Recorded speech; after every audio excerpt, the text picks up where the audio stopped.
My stomach growled so loudly it could have woken a coma patient. But the table in front of me was a battlefield of forbidden foods. I stared at the spread golden roasted lamb, creamy mashed potatoes drowning in butter, and a glistening pecan pie that screamed heart attack.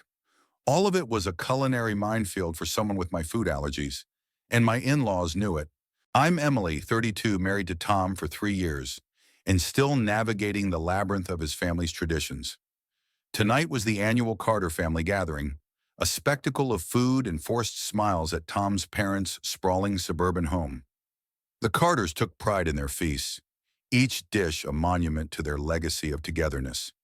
But for me, with my severe dairy, nut, and gluten allergies, their table was less a celebration and more a gauntlet. I'd told them about my restrictions countless times, emails, calls, even a detailed list Tom sent weeks ago. Yet here I was, plate empty, stomach rumbling, and hope fading faster than the sunset outside. The dining room buzzed with chatter. Tom's mom, Linda, a woman with a perm as unyielding as her opinions, stood at the head of the table, her apron pristine despite hours in the kitchen. "We've outdone ourselves this year," she declared, her voice dripping with triumph. Her husband, George, nodded, slicing into the lamb with the precision of a surgeon. The rest of the family cousins, aunts, uncles oohed and awed, piling their plates high. Tom squeezed my hand under the table, his eyes apologetic but silent. He knew better than to challenge his mother in her domain.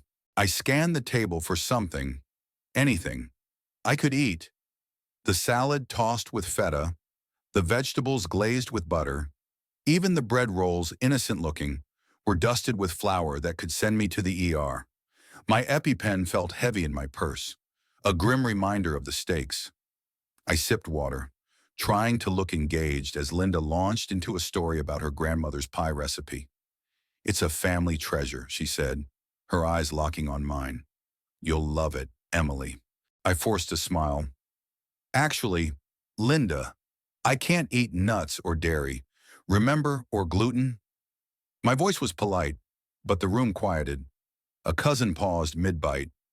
Linda's smile tightened, like a rubber band stretched to its limit. "Oh, honey," she said, her tone syrupy but sharp. "We made so much food. Surely there's something you can eat." She gestured at the table as if I'd overlooked a secret vegan, gluten-free corner.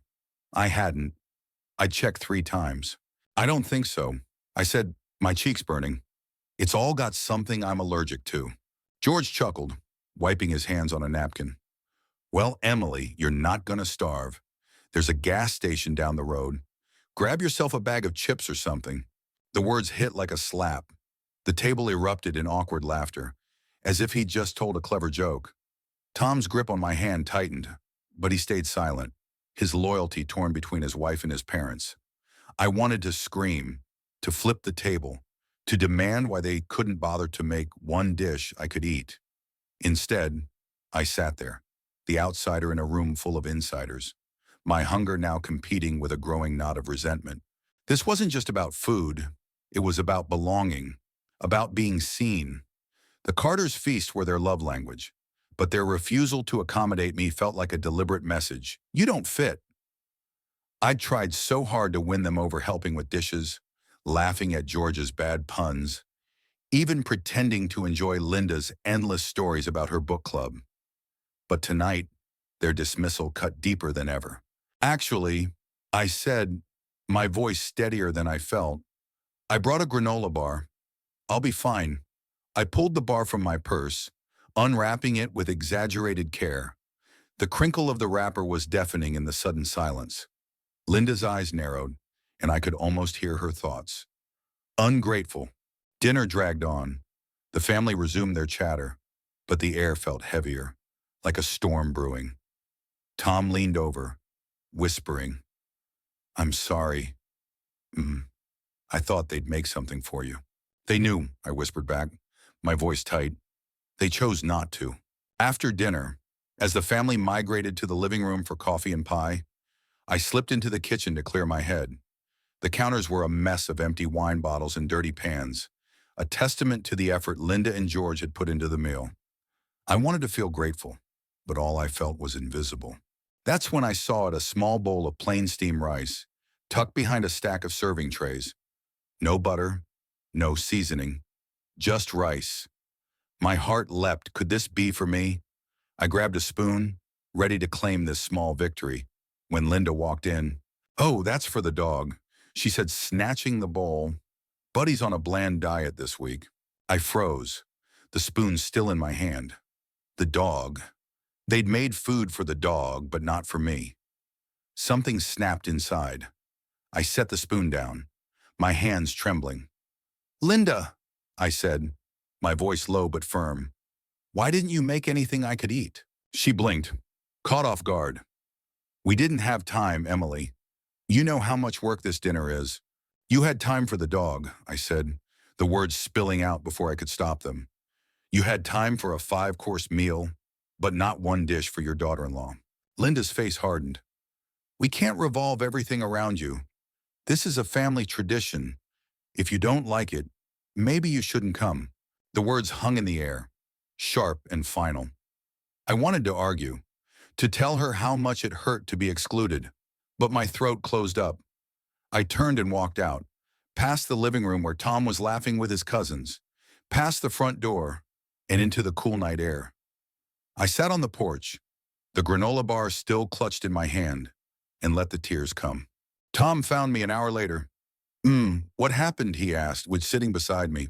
"They don't want me here," I said, my voice raw. "They don't care enough to try." He sighed, running a hand through his hair. "They're set in their ways. They don't mean to hurt you." "But they did," I said, "and you didn't say anything." He looked away, guilt etched into his face. For the first time, I wondered if marrying into this family had been a mistake, not because I didn't love Tom, but because love alone couldn't bridge the gap between me and the Carters. The next morning, I woke up with a plan. I wasn't going to beg for their acceptance anymore. If they couldn't make room for me, I'd make room for myself. I called Tom's sister, Sarah, the only Carter who'd ever seemed to get me. "I'm hosting a dinner next month." I told her, "allergy-friendly, inclusive. Will you come?" Sarah hesitated and then said, "Yeah, I'm in." Over the next few weeks, I poured my heart into planning. I researched recipes, tested dishes, and created a menu that catered to everyone: vegan, gluten-free, nut-free, dairy-free, but still delicious. The day of the dinner, our small apartment was filled with the aroma of roasted vegetables, quinoa stuffed peppers, and a chocolate avocado mousse that even Tom, a dessert skeptic, couldn't resist. Sarah came, along with a few cousins who'd heard about my rebel dinner. As we sat around the table, laughing and passing plates, I felt something I hadn't at the Carter's house: belonging. I'd built my own tradition, one that didn't exclude anyone. Linda and George didn't come. They'd made excuses about a prior commitment, but that was okay. This wasn't about them anymore. It was about me, claiming my place in a family that hadn't made space for me. Looking back, I realized the real feast wasn't the food. It was the courage to stand up for myself, to demand respect, even when it meant breaking tradition. The Carters' elaborate meals would go on, but I'd found my own way to the table. What do you think? Were the in-laws wrong to dismiss Emily's needs? Or was she expecting too much from a family steeped in tradition? Share your thoughts.